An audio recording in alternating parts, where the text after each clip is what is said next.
நாட்டின் 80வது சுதந்திர தினத்தையொட்டி தாம்பரம் ஜும்மா பள்ளிவாசலில் மனிதநேய மக்கள் கட்சியின் மாநில துணை பொதுச் செயலாளர் யாக்கூப் தேசிய கொடியேற்றி மாணவர்களுக்கு கல்வி உதவித்தொகை வழங்கினார்.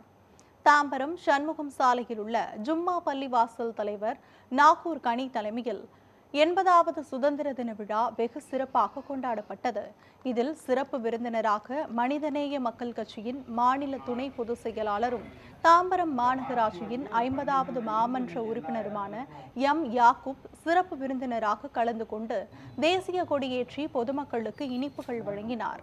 இதனைத் தொடர்ந்து 10ஆம் வகுப்பு மற்றும் 12ஆம் வகுப்பில் அதிக மதிப்பெண் பெற்ற மாணவ மாணவிகளுக்கு கல்வி உதவித்தொகை மற்றும் பரிசுகள் வழங்கி பாராட்டினார்.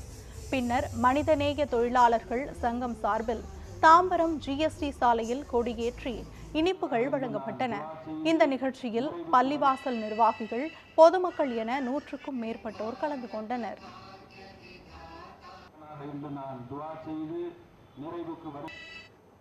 இந்த நாட்டில் விடுதலை நாளை கொண்டாடக்கூடிய நாம், இந்தியாவில் வாழக்கூடிய முஸ்லிம்களும், கிறிஸ்தவர்களும், இந்துக்களும், கடவுள் நம்பிக்கை இல்லாதவர்களும் ஒன்றாக வளர்ச்சியடைந்த இந்தியாவாக மாற வேண்டும்.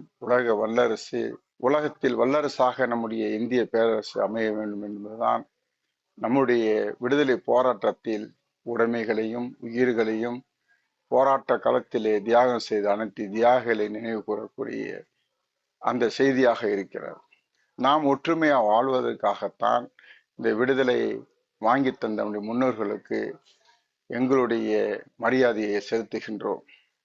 அதேபோல் நாட்டிலே தமிழ்நாடு அரசாக இருந்தாலும், இந்திய பேரரசாக இருந்தாலும், அனைத்து இந்திய குடிமக்களுக்கும் இலவசமான சுகாதாரமான குடிநீரும், இலவசமாக சுகாதாரமான மருத்துவமும், அதேபோல் ரேஷன் கடையில் சுகாதாரமான உணவுகளும் இந்தியாவில் அனைத்து விதமான மக்களுக்கும் கிடைப்பதற்கு கல்வி, குடிநீர், சுகாதாரத்தை முறையாக அனைத்து சமூக மக்களுக்கும் கொடுப்பதற்கு இந்த அரசுகள் முன்வர வேண்டும் என்று கோரிக்கை வைத்தவனாக அனைத்து இந்திய மக்களுக்கும், தமிழக மக்களுக்கும் மனிதநேய மக்கள் கட்சியின் சார்பாக விடுதலை திருநாளை தெரிவித்து வாழ்த்துகிறேன்.